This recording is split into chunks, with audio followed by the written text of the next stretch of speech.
அல்லாஹ் தஆலா குர்ஆனிலே சொல்லி காட்டுகிறான், ஹுனஃபா யுகீமுஸ் ஸலாத்த வ யுக்துஸ் ஸகாத்த வ ஸாலிக தீனுல் கய்யிமா. உங்களுக்கு முன் சென்றவர்களின் மீது எப்படி நோன்பு கடமையாக்கப்பட்டதோ அதை போன்ற உங்களின் மீதும் நோன்பு கடமையாக்கப்பட்டுள்ளது. நம்முடைய கல்வி தூய்மையாக இருக்கக்கூடிய அந்த நிலையிலே நம்முடைய பொருளாதாரத்தை நம் ஏழைகளுக்கு வழங்கினோம் என்று சொன்னால் அப்பொழுது தக்வா என்பது நமக்கு வரும் நண்பர்களே.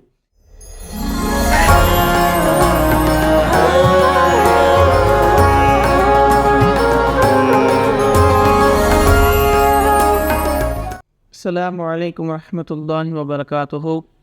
ஸல்லு அலன் நபி. அல்லாஹும்ம ஸல்லி அலா சய்யிதினா முஹம்மதின் வ அலா ஆலி சய்யிதினா முஹம்மதின் வபாரிக் வஸல்லிம் அலைஹி.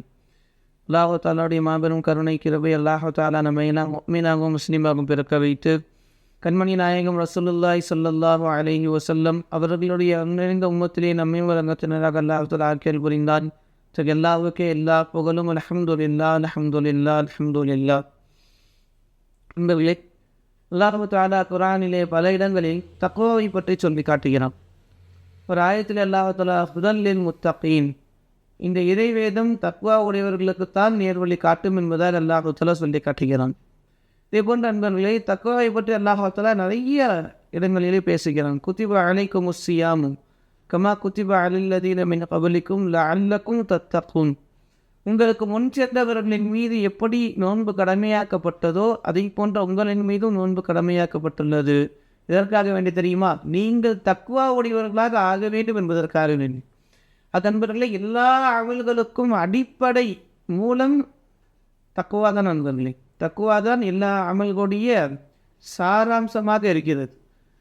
அந்த தக்வா எப்பொழுது நம்ம இடத்தில் வரும்? எப்படி தக்வா வரும்? அல்லாஹ் தஆலா அதையும் ஒரு ஆயத்திலே சொல்லி காட்டுகிறான். ஃபஅன்தர்துக்கும் நாரன் தொலல்லா, குழந்தை விட்டு எரியக்கூடிய நெருப்பை விட்டும் உங்களை பாதுகாத்து கொள்ளுங்கள், உங்களை நான் எச்சரிக்கிறேன். லா யஸ்லாஹா இல்லல் அஷ்கா, துர்பாக்கியவான்களை தவிர வேறு யாரும் அதில் நுழைய மாட்டார்கள். அல்லதி கத்தபவல்லா, அவர்கள் யார் தெரியுமா? நம்முடைய வசனங்களை பொய்ப்பிப்பார்கள், அல்லாஹ்வை விட்டு முகத்தை திருப்பிக் கொள்வார்களே, அவர்கள்தான் அதிலே நுழைவார்கள். ஃபஸயுஜன்னபுஹல் அத்கா, தக்வா உடையவர்களை அதை விட்டும் நாம் பாதுகாப்போம் என்பதை அல்லாஹ் தஆலா சொல்லி காட்டுகிறான். அப்பொழுது தக்வா உடையவர்கள் அந்த நரகத்தை விட்டு பாதுகாக்கப்படுவார்கள். எப்படிப்பட்ட தக்வா உடையவர்கள் தெரியுமா? அல்லதி யுக்தி மாலஹு யதஸக்கா, யார் தன்னுடைய கல்வை தூய்மைப்படுத்திய நிலையில் தன்னுடைய பொருளாதாரத்தை ஏழைகளுக்கு வழங்குகிறாரோ அப்படிப்பட்ட தக்வா உடையவர்கள் அந்த நரகை விட்டு பாதுகாக்கப்படுவர் என்பதாக அல்லாஹ் தஆலா தன்னுடைய திருமறையில் சொல்லி காட்டுகிறான் நண்பர்களே. அப்பொழுது தக்வா எப்பொழுது வரும்? நம்முடைய பொருளாதாரத்தை நாம் ஏழைகளுக்கு வழங்கினோம் என்று சொன்னால் எவ்வாறு? நம்முடைய கல்வி தூய்மையாக இருக்கக்கூடிய அந்த நிலையிலே நம்முடைய பொருளாதாரத்தை நம் ஏழைகளுக்கு வழங்கினோம் என்று சொன்னால் அப்பொழுது தக்வா என்பது நமக்கு வரும் நண்பர்களே. எத்தனையோ நபர்கள் இருக்கிறார்கள், தொழுகை என்று சொன்னால் 5 வேளை தொழக்கூடிய நபர்கள் இருக்கிறார்கள். சரியாக தொழுவார்கள், நஃபில் தொழுவார்கள், அவாபின் தொழுவார்கள், தஹஜ்ஜத் தொழக்கூடிய நபர்கள் இருக்கிறார்கள். 30 நாள் நோன்பு வைக்க சொன்னால் நோன்பு வைப்பார்கள், பள்ளிவாசலில் இஅ்திகாஃப் இருப்பார்கள், எல்லா விதமான அமல்களையும் அவர்கள் செய்வார்கள். ஆனால் ஜக்காத்து, சதகா போன்ற தான தர்மங்களுடைய இந்த விஷயத்திலே பின்தங்கி விடுவார்கள் நண்பர்களே. காரணம் என்ன தெரியுமா? தொழுகை, நோன்பு இவற்றிலெல்லாம் தன்னுடைய பொருளாதாரத்திற்கு எந்த விதமான இடையூறு வராது, தாராளமாக செய்யலாம். ஆனால் ஜக்காத்து, சதகா போன்ற இந்த தர்ம விஷயங்களிலே இந்த பொருளாதாரத்திற்கு மிகப்பெரிய இடையூறு ஏற்படுகிறது என்பதின் காரணமாக இந்த ஜக்காத்து சதக்காவில் மட்டும் பின்தங்கி விடுகிறார்கள். அந்த அமல் செய்வதற்கு கல்பம் முன்னால் வரமாட்டேங்கிறது. அப்பொழுது நண்பர்களே, மனிதர்கள் எப்பொழுது இந்த ஜக்காத்து தான தர்ம விஷயங்களிலும் மனப்போந்து வந்து செய்கிறார்களோ அப்பொழுதுதான் அவர்கள் தக்வா உடையவர்களாக மாறுகிறார்கள் நண்பர்களே. ஆக ஜக்காத் என்பது மார்க்கத்துடைய மிக முக்கியமான ஒரு அம்சமாக இருக்கிறது. அல்லாஹ் தஆலா குர்ஆனிலே சொல்லி காட்டுகிறான், ஹுனஃபா யுகீமுஸ் ஸலாத்த வ யுக்துஸ் ஸகாத்த வ ஸாலிக தீனுல் கய்யிமா, அவர்கள் தொழுகையை நிலைநாட்ட வேண்டும், மேலும் ஜக்காத்தை கொடுத்து வர வேண்டும், இதுதான் நேரான மார்க்கம் என்பதால் அல்லாஹ் தஆலா சொல்லி காட்டுகிறான். என்பதே ஜகாத் என்பது மார்க்கத்துடைய மிக முக்கியமான ஒரு கடமை. அல்லாஹ் ரசூலுடைய பொருத்தத்தை சுலபமாக பெற்றுத்தரக்கூடிய ஒரு வழி என்று சொன்னால் அது ஜகாத்து தான். ஒரு மனிதரிடத்திலே ஆண்டு முழுவதும் அவரின் செலவுகள் போக மற்றும் கடன்கள் போக அவரிடத்தில் இருக்கக்கூடிய பணம், காசுகள், தங்கம், வெள்ளி ஆகியவற்ற அந்த பொருட்கள் ஜக்காத்துடைய அளவை எட்டியிருந்தது என்று சொன்னால் அதில் 40 ஒரு பங்கு அவர்கள் ஏழை எளியோருக்கு தர வேண்டும் என்பவர்களே. ஜக்காத்துடைய அளவு என்றால் என்ன? வெள்ளியாக இருந்தது என்று சொன்னால் 612 கிராமும், தங்கமாக இருந்தது என்று சொன்னால் 87.5 கிராம் அல்லது அதனுடைய தொகை. உதாரணமாக வெள்ளி என்று எடுத்துக்கொண்டோம் என்று சொன்னால் 612 கிராம் இன்றைய விலைக்கு சுமார் 50,760 ரூபாய் ஒரு நபரிடத்திலே ஒரு வருடம் இருந்தது என்று சொன்னால் அந்த 50,760 ரூபாய் இருந்தது என்று சொன்னாலே அவருக்கு ஜக்காத் கடமையாகிவிட்டது. மீதமுள்ள அவருடைய தங்கமாக இருக்கட்டும், நகையாக இருக்கட்டும், பணமாக இருக்கட்டும், இவை அனைத்தையுமே கணக்கு போட்டு அதில் 40 ஒரு பங்கை, அதாவது 2.5% மக்களுக்கு அவர் ஜக்காத்தாக கொடுக்க வேண்டும் என்பவர்களே. 4 விஷயங்களில் ஜக்காத்து கடமை: தங்கம், வெள்ளி, அது மட்டும் இல்லாமல் அவர் வைத்திருக்கக்கூடிய பணம் மற்றும் கால்நடைகள். இந்த பொருட்கள் எல்லாம் அவர்களுக்கு ஜக்காத் கடமையாக இருக்கிறது. அன்பர்களே, ஜக்காத் யார் யாருக்கு கொடுக்க வேண்டும், யார் யாருக்கு கொடுக்கக்கூடாது என்பதையும் மார்க்கம் மிக தெளிவாக சொல்கிறது. கணவன் மனைவிக்கோ அல்லது மனைவி கணவனுக்கோ ஜக்காத்து கொடுப்பது கூடாது.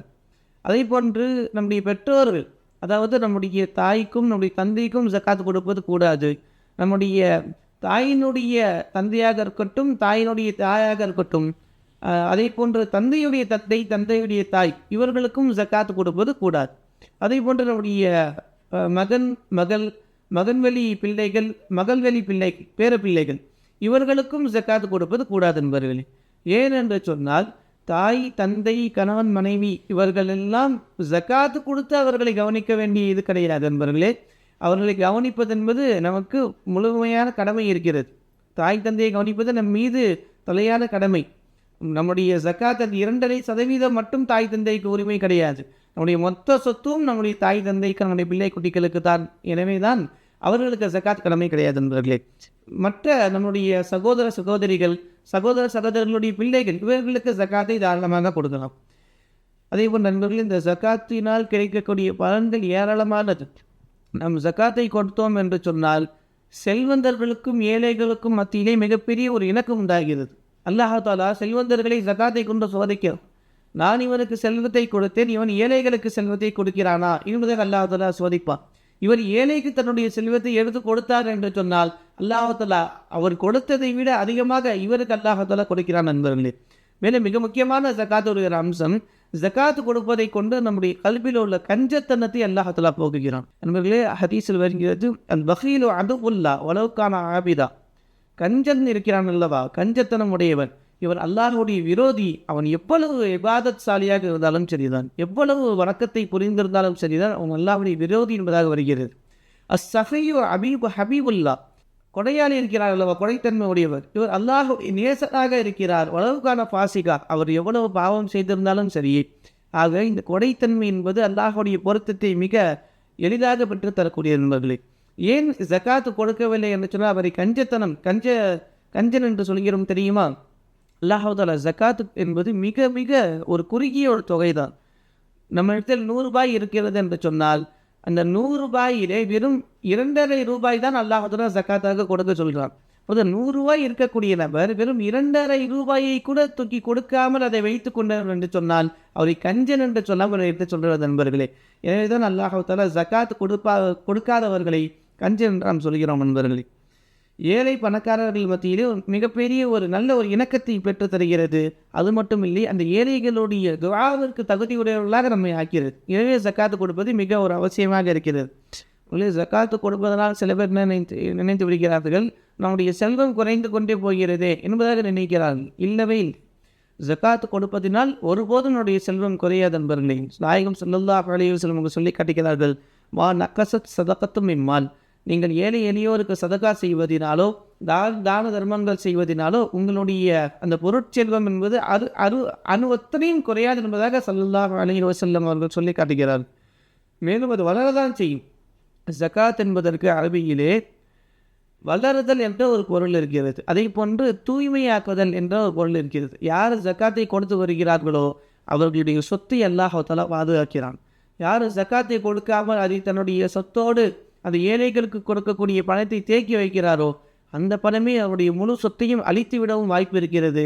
எனவே நண்பர்களே, ஜக்காத்தை முழுமையாக கொடுத்து அல்லாஹுடைய அந்த பொருத்தத்தை பெற்று வாழக்கூடிய இந்த பாக்கியத்தை நம் அனைவருக்கும் அல்லாஹு தஆலா தந்தல் புரிவானாக.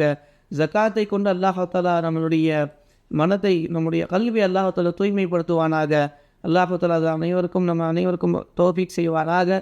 வாஹிரு தஅவானா அல்ஹம்துலில்லாஹி ரப்பில் ஆலமீன். அஸ்ஸலாமு அலைக்கும் வரஹ்மத்துல்லாஹி வபரகாத்துஹு.